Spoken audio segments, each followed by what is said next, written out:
Hey everybody, this is Abby from Realistic Kitchen and Gardens. Today is Thursday, July 17th, 16th, 17th. Well, we're in the middle of July.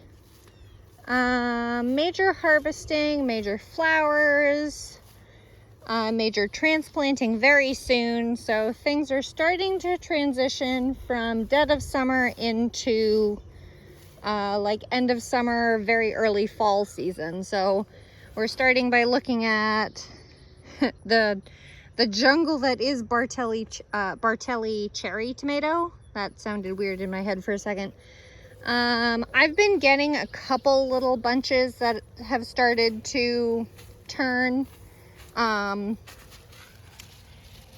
So that's one that I've picked a few off of. You can see the stems, and there's so many more bunches, so many more blossoms. I mean, there's goddamn rabbit. There's been a rabbit in my garden, and it keeps spooking me every time. It's kind of like an octopus. It's like draping itself everywhere and crawling away, or trying to crawl away. This is Bartelli also. This is why I don't like indeterminate plants. If you can really tell me you like that about them, be my guest. Grow them yourself. Not my cup of tea though. But I'm just growing them as cherry tomatoes for my husband. I also marked out the 3 varieties with stakes. 4 determinate varieties, but there's 3 stakes because there's 3 gaps between them. So I can find them because the only tags I have are down on the ground over there, and I prefer to walk on this side. Anyway, so Supremo, this is a determinate. I think it's technically a Roma variety, but gosh darn it, these are gorgeous. I'm so pumped for these. These are from I think Park Seeds. The other variety I was going to try with them that's very similar is Zenzi, Z-E-N-Z-E-I. But they're indeterminate, so I decided against it. I have not gotten any red tomatoes from Supremo yet. And then this, I believe, is Defiant. This was the very first variety that ripened, and they're really starting. This, I would say, is the second largest, or kind of the middle of these round slicer types. Earliest to develop, but they're not that big. They're like 2 to 3 ounces a piece, with big ones setting apart. There's a real red one back there. Excuse me, nasturtium leaf. I don't know if you'll be able to see that. So another fault in the way I set up my trellising this year. I don't know why I didn't think it out, but here we are. This is the last plant of Defiant. I think this guy is from Territorial Seeds. I do like how early they are. The size is nice. The plants are super hardy, and again, early is good. Middle is Bobcat. Definitely the biggest fruits of the 3 varieties. This is the plant with certainly the biggest. So again, these are all slicer types. They're not meant to be paste types. It's kind of hard to find determinate paste type tomatoes. Supremo being the exemption, I suppose. I think I've only gotten 1 Bobcat, maybe. And then here's New Yorker. So New Yorker is that variety that I had difficulty with it germinating. I had to do a second round. And then I think the plants look absolutely ratchet. So I don't know if they're more prone to diseases or what. But they're definitely the smallest. Ooh, blackberry plant. They're definitely the smallest tomatoes of them. Again, I don't know if it's because of the hardiness of this variety. I don't know if it's been too hot here for them, honestly. It's been in the 80s and 90s pretty regularly. It's been a hot summer for us here in southern Ohio. But I mean, they're pretty prolific quantity of fruit wise. They're not very large, but there's plenty. This lemon basil is flowering and going out the wazoo. Here is Conserver shallot starting to split nicely. I haven't weeded this area in ages. I was hoping I could mulch it, but that didn't work. Here's my lackadaisical trap for the rabbit, which it has declined to be interested in. Yeah, still waiting on Conserver to be ready. I'm going to put my fall fennel in here, which is going to be direct sown. I may pull those when I'm ready to pull them rather than wait for them to be done, because they still just need to be dried like an onion. If you pull them early, it just means they didn't get as big as they could have. And then this entire row is my very ratchet, very weedy potatoes. Carla Rosa is in here. The foliage didn't do a lot, but I don't know if that was me or the plants or because they're reds. I don't know. Allegedly, gold potato varieties are the most prolific, which historically for me is correct. But I don't know if that's a flat statement for all gold potatoes, because I grow an early red for potato salad, a mid-season gold for mashed potatoes, and a russet potato for long-term storage over winter for baked potatoes and all that, but mostly for storage quality. There we go, English. This is Eva potato. The foliage is starting to die off, so they're getting ready to be harvested. I could harvest right now, but if you wait until the foliage dies back, like on this caribou russet, like brown die off, this isn't ready yet, but if you wait for that, then they're technically ready to be dug up, cured a little bit, and then set for storage, compared to new potatoes, which are dug while the plants are still green, which I haven't gotten to yet because I'm really dreading that. Brilliant celeriac, once again taking a back seat, in my garden. I think where I put it coincidentally was like the one patch of ground that I definitely have neglected most for weeding. But also I don't think got as much good sand mixture as the rest of the garden. And sorbet mix violas are still knocking it out of the park. Again, I thought these were a cool season crop, so I'm really, really impressed with these. These are from Johnny's Seeds. Johnny's is very expensive, but they have amazing quality seeds and varieties. Tango stalk celery. Ooh, look at this. This stalk size is pretty good. I've never grown a stalk celery, and I am certainly not expecting the gorgeous hearts that you get in the grocery store, but these don't look that bad. Where was the one I just looked at that was really good size? This one stalk right here. I actually probably have waited too long. This might just be an earlier variety than what I'm used to, because I usually grow bulb celery that's usually harvested in August. You start them in October. Nope, you start them in February, and you harvest them in August. So it's a pretty long season. Early jalapeno. I haven't harvested these. I was thinking of waiting until they're like Serrano kind of ripened to red, and then we're building a smoker at the end of the year so I can smoke all that bacon I harvested. So I was thinking of harvesting those once they turn red and then smoking them for chipotles. And then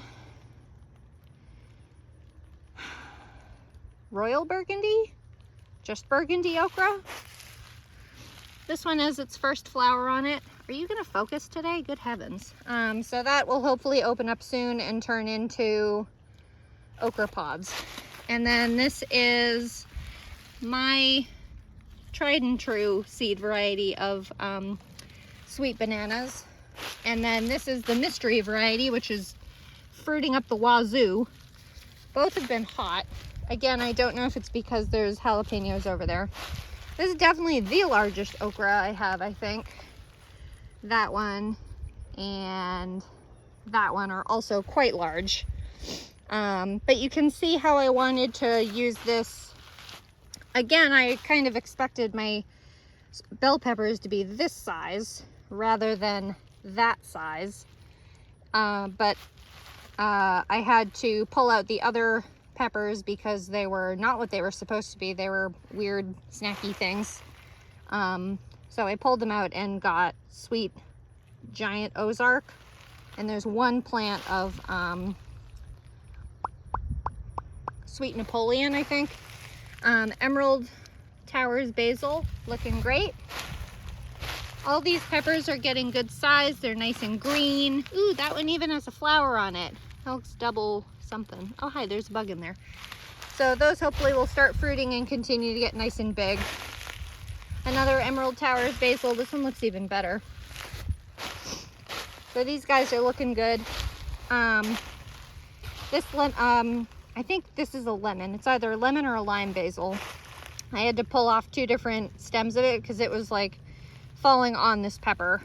But ooh, look at this, look at this, look at this. First okra blossom open. They are in the same family as hibiscus, so the flowers look very similar. So that'll be fun. That should be turning into a pod in a couple of days. So it shall begin. We discovered last week that one of my peppers just up and walked away, apparently. So there, beats me. There's the other one. Decently shaded, but we'll see. I may have to cut a leaf off that. But this one doesn't have any buds yet, but putting out a lot of foliage. Ooh, look at you. This is that weird snack pepper variety. This is the one plant I missed at the end when I pulled them all, when I pulled them all out. So it's full of fruit, but that's the very first ripening one. So I don't know what variety this is. I should probably stake it to keep it upright. A lemon basil behind it, and 2, ooh, these are turning red. I guess I planted the red ones, not the purple ones. This is Thai Moon and Vesuvius chili, Thai chili pepper, which Thai Moon I think is purple and Vesuvius is red. The fruit, the final ripened fruit. So those are the first chilies ripening up. Cool. I may try to make hot sauce out of those this year. Or maybe I'll do the jalapenos and the sweet peppers that aren't sweet. The sweet peppers that are hot. Y'all are gonna have an aneurysm over this, but you'll live. It's my garden, remember. I killed my pickling cucumbers. Freaking sick of cucumbers. So whatever's here is dead. Whatever's here is rotting there or gonna be fed to the chickens. This is probably one of the largest Supremo ones I had seen, and it's gonna stay there.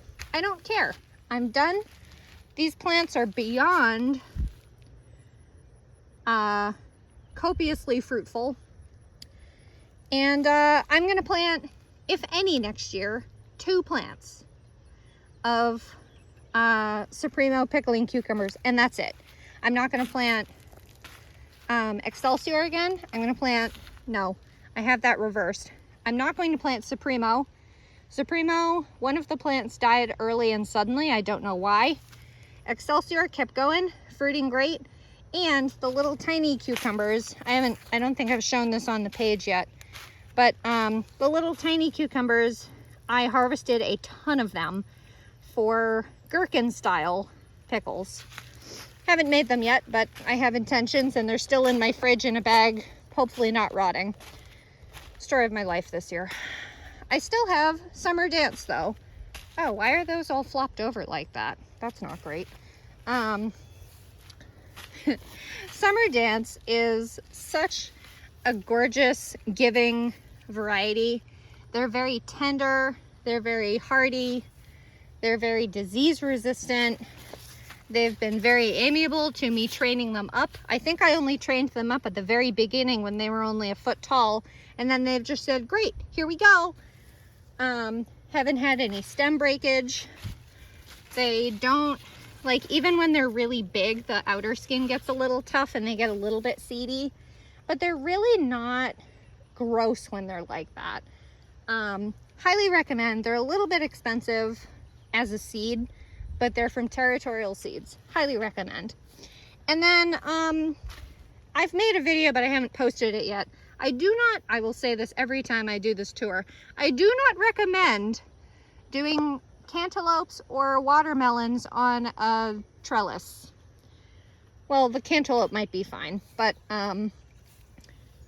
look at my straw flower, it's so pretty.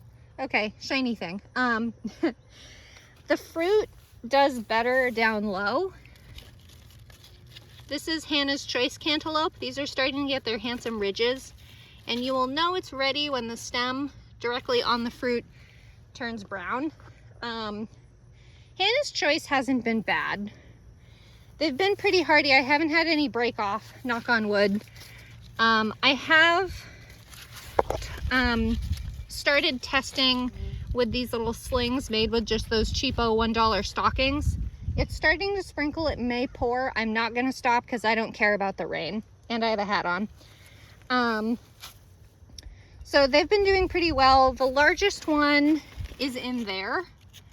It's definitely as big as my hand breadth, and it's starting to get all its webbing and starting to firm up, so hopefully that'll be ready soon. And then the watermelon is a different story. Watermelon definitely should not be trellised. At least Dixie Queen shouldn't.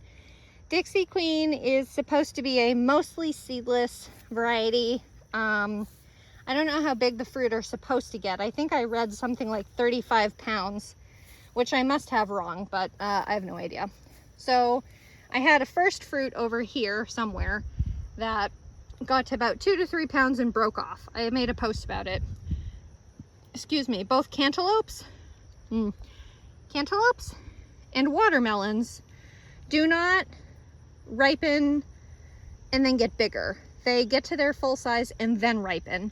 So if it falls off the vine, it's just wasted. There's no tasty fruit there. So I've tried a different trellising method that hopefully will work. I have it inside the stocking and then have the stocking tied to my trellis. So hopefully it will keep at least most of the weight off the stem, because that is the other way I've tried to do it. That'll probably break that stem here soon. I need to fix that after the video. This one I think is the largest fruit I've got that I can see. Same, ooh, you're a big boy. Same thing, I've put a stocking like over the fruit and then have it tied up here. So hopefully that'll keep it from breaking. I don't know what those Instagram girlies do to make their trellises so cute and pretty, but we're going for production here, and this ain't pretty. Functional, not pretty. The melons, no, the squashes are a completely different story. I want to show you this straw flower in a second. The squashes are a different story.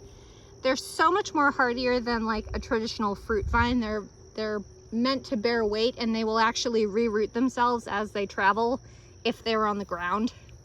And they're very, very prolific. So you can see these two plants are Ceres butternut squash, and then those back fruits. What are you looking at? Those back fruits are butternuts, are Waltham, which I know is a tried and true, and then all the pumpkins. The two closer vines are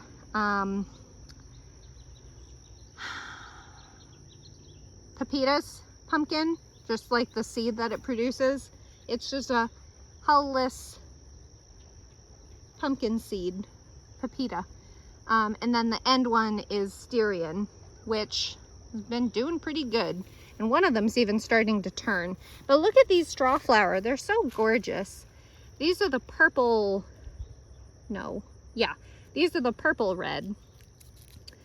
And this is the first year I've grown them. This variety has this like, or the type I got, these are from My Gardener, M.I. Gardener. Ooh, look, another watermelon I didn't see in the giant catnip shrub. What a surprise. I need to try to catch that before it kamikazes. So this has a nice yellow center. I've seen some that don't have any yellow center. They're just like quadruple bloomed, so they just look pretty. That red one that I had my shiny moment with, the straw flower, is the copper red. Maybe it's purple, copper, purple, and copper red. Anyway, these plants are going up the wazoo. This board is where my parsnips are supposed to be, but I never took the boards off because it was so hot and I figured they wouldn't survive, which I'm right. So no parsnips this year. Say let be. So Ceres is doing great, producing fruit. This is Waltham butternut squash. I remember having a little bit of issue with powdery mildew at the very end of the season. I just realized it's going to be easy to tell Ceres and Waltham apart because Ceres has that variegation on the leaves where Waltham just has a plain lighter green leaf, so that's cool. And then pumpkins, that's probably the very earliest one from pepitas, and it's starting to turn, so that's exciting. And this is probably one of the first fruits of Styrian. I do have to say that it's either Styrian or pepitas. It's obviously a pumpkin. Squash bug seeds, I'll show you that in a second. I have been having some trouble with the pumpkins that are up high, wedging themselves into, I'm not walking down there, I'm just gonna get bitten by stuff. Wedging themselves into the gaps of the cattle panel, which is kind of just one of the struggles with growing on a cattle panel too. So there's that little one wedged, that one wedged, and that one wedged. And I can't get them out. I tried when they were smaller, but I couldn't get them out. This is spineless zucchini, which I grew last year and I think ended up succumbing to powdery mildew or me not caring anymore because zucchini. But these coppery eggs, coppery colored eggs, are squash vine borer squash eggs. So you want to peel those off when you find them. They're usually laid in these chunks. I have a lot of birds that come and visit my garden. I have bird houses. I should probably stake these too, or put tomato cages around them to help them stand up. This one's weirdly standing up fine though. I don't know. I have a lot of birds in my garden because I have bird houses here. So we'll see if squash bugs will be an issue or if they'll get plucked off as soon as they hatch. Ooh, a honeybee. Provence lavender, again, medicinally smell. I think I will probably pull this out, put it in a pot and give it away on Facebook Marketplace, which is what I do to all the plants I don't want. I think this is Hidcote, which was my favorite earlier in the season. Looks like it's going to start trying to flower a second time too, so that's really cool. I thought lavender only flowered once, but I'm also not helping these lavender by having them so weedy. And then this is Munstead. Not impressed. May do the same thing with that as I do Provence. And then this is the second flowering of a first-year plant, Elegance Lavender.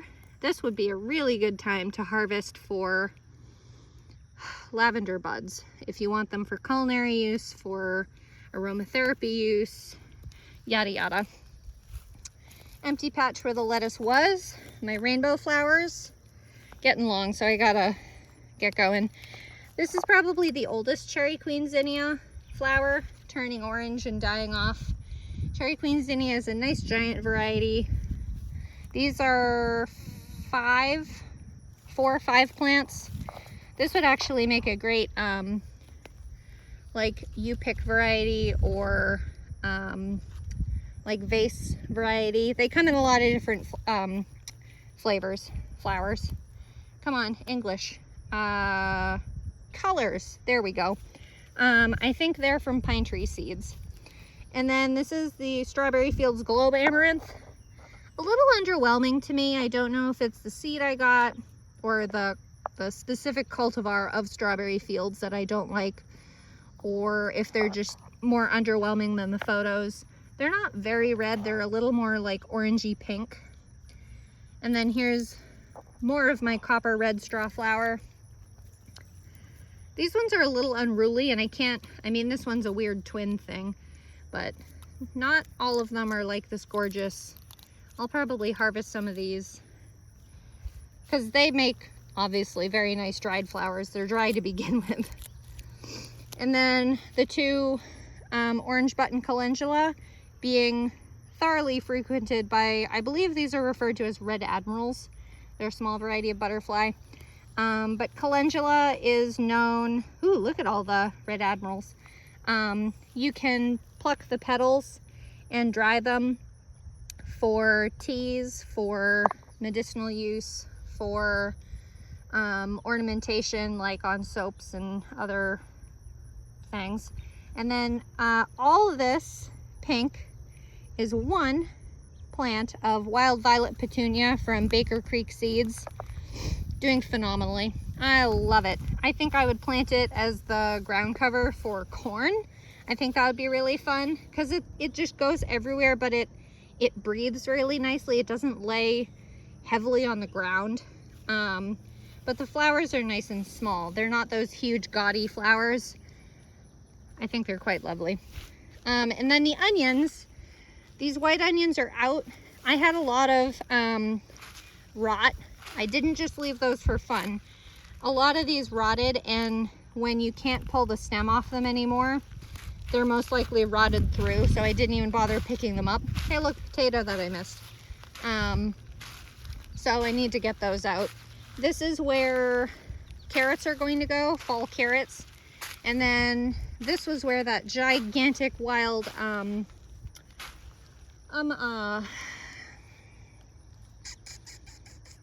goldenrod was that I dug out. And then I also dug out that small patch of potatoes, or there was a plant of potato that came back against my will from last season. I got a quart of potatoes out of it, probably 3 pounds.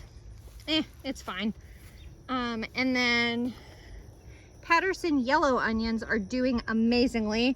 I've harvested roughly half. So 2 or 3 days ago, I harvested all the ones that were laying down like that, and I got 143 bulbs. I obviously have probably at least that here still to harvest, but I've been waiting for them to finish. So when the stems fall over, they're done bulking up. This is probably the first time I've been out here in the dead of day, sunshine, even though it's cloudy. So we can finally see all the California poppies actually open in this beneficial bug mix. This is a 17 species seed mix from Territorial Seeds. It's okay. It's not as varied as I wanted. The Queen Anne's Lace Bishop's flower opened up better. It was a little floppy the other day. Cilantro, what I can only assume are Cosmos, but they still haven't opened yet. And all this Rudbeckia is open. And then what that's still Alyssum, based on the kind of more mounded flower, compared to like these pink things that are Sweet William. I'm fairly certain. No idea what that orange stuff is though. Not something I'm familiar with. Nor this. This is what I thought was some Cosmos, but I don't think that's what they are. Of course, all these California poppies just covering everything, which is kind of nice because it's a good cover. I don't know if you can see all the insects hopping around. There's grasshoppers and little katydids and all these types of fun things moving about as I move. This is a dill, some type of dill. Probably bouquet is one of the most common. I should grab these fronds while they're here and I can find the plant. But flowering also. More Rudbeckia. That one has a weird white center. More of that pink Sweet William. English is hard. More dill. The other dill plant. At least now that they're in flower, I can see them easier. All the cilantro. So many insects. So many insects. It's lovely. And then looks like my snapdragon's finished up real fast. This is the only snapdragon left. Gosh, I'm surprised how quickly that finished up. This is that stupid horse nettle that is very sharp, but I've been leaving it there because I actually found some larval stage of something disgusting. And then all the garlic is out of the ground. There's, I think that's Metici, and this is, I'm pretty sure this is Adonai down here, or I have them reversed. But the varieties I'm fairly certain are Metici and Adonai. They're just drying, field curing before I bring them in and dry a little more. And then peanuts, Virginia peanuts. The plants are getting bigger, and I think they're flowering. The most unfortunate looking flower there is that I can think of off the top of my head. These are not going to do well because I don't have the time or energy or wherewithal to keep the ground clear. So they flower above ground, and then they put their pod things in the ground to finish curing. That ain't happening. They're just covered in weeds and I don't care. Coral Fountains Amaranth. I gave this plant a hardcore trim because it was covering my path completely, and I said, no, you're in my way. This patch is really fun. So this is the Oriental Yardlong beans from Mary's Heirloom Seeds. They're climbing nicely. I think there was only one being a little silly, but it might have, there it is. It might have grabbed on already. So these are a type of pole bean, but the pod is about a foot tall. Long, English. Florenza sunflower, getting big and getting ready to flower. And then I also have, I transplanted all the Bonanza mix marigolds, English. Here's a couple of the, bug in my face, Yardlong beans that the rabbit nibbled and they're delayed. Bonanza mix. God, those blooms don't last long at all. I think that was open like a day or two ago and that already left. I did transplant them kind of abruptly in the heat, so there's that. And then, ooh, can you see that? Is that zoomed in? Champion of England shelling pea from my seed that fell out of the plant this year is coming up. That's fun. I didn't know how good the germination was going to be. More Florenza sunflower, Bonanza mix, Florenza, Bonanza, Florenza. That was fun. This is the money shot for Coral Fountains Amaranth, ornamental amaranth. Not something I'd grow again, or at least I'd grow a different variety. The plant is a little more, it was less erect than I expected. I figured it would stand up nicely, and it branched a lot more than I expected. And I don't know if that's because of the way I grew it or if it's just that how the plant is. I know it's a large plant. That doesn't bother me. I just want it more erect than it is. And then here's the very beginning of Carminat, which are all my, the plant, the color looks really chartreuse on screen, but it's also really bright out. Carminat, which I reseeded, was it last month? I don't even know, but they're already almost at eyeball height. Pole beans are very fast growing, although I think this is a 70-some day variety to the first fruit. So no one wants to listen to my rules of climb the trellis I planted you directly under. Pain in my butt. Look at this. That trellis isn't good enough for you? Here, I'll shame you into doing what I want. Haha. And here's the third Coral Fountains Amaranth. Not flowering as well, probably because it's on the end and this is, the paths are much more compacted soil and straight clay than the rows are. And then corn is tasseling and has silks out. Every day I've been going out and trying to pollinate it. I don't know how well it'll work, but if you don't know, each individual silk is connected to one individual kernel on the cob, and that's why you get some naked deflated kernels is just poor pollination. And of course, with the corn in this arrangement of not a nice sturdy like 4x6 or 6x6 block, then good germination is not guaranteed in any way, shape, or form. Here are the great big huge petunia style that I'm talking about. They're usually much denser and thicker. I only transplanted them in maybe a week or two ago, so they don't have the time to get that large and sprawling yet, but they will. And this variety up until this orange stake, I believe, is Solstice, and then Kickoff is on this side. But they're both a bicolor sweet corn with some kind of alphabet soup after them. I haven't paid that much attention. So the corn's doing better than I expected. We're already here. I expected it to not do this. Once the silk turns brown is when the ears are ready to harvest. And when you grow corn, just like when you grow chickens, you will have every predator trying to eat it because it is sweet and easy to eat. And then this is the remnants of the spring brassica patch. Large bed of sweet alyssum. This is brown mustard that I'm waiting for the seed pods to turn brown to harvest brown mustard seed. That's not what I wanted. That looks more like it got broken off. Do you have any seeds in there? No. So these got broken off. These don't have seeds in them. I think they just, yeah, they got broken off the plant.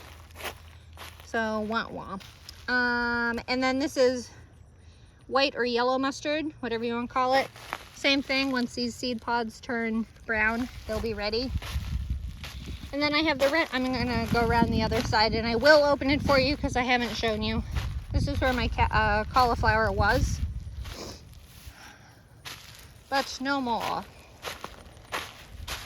Get out of there, violet. God, I hate wild violets. Deepest rooted, most obnoxious. Don't throw those somewhere random. Plant to pull out. Leave my stakes right in the middle where I can find them because I managed to lose them almost instantly because I'm a ditz. Actually, I'm just blind. Not really, but I feel it. Okay, these are not doing well. So this is Tiara, who's my tried and true. I have not been keeping, this is a nice size head and it's nice and firm. Tiara number 2, very small but firm. This one looks bigger. Like the size of a tennis ball. And then this variety is Katarina, which is a new variety for me. Very loose, the size of a golf ball. Nice and tight, the size of a tennis ball. This one looks the best out of them. Nope, loose, the size of a baseball, small baseball. I don't know, I'm not up on my sports. Okay, so that's what I got for you. Things that are going to be happening in the background soon, very soon. Garlic row will be planted. What am I doing with the garlic row? The garlic row is going to get, I think, some brassicas, my fall brassicas. This row where these cabbages are going to get, I think, all my fall, it's either broccoli or sprouting broccoli, one or the other. And then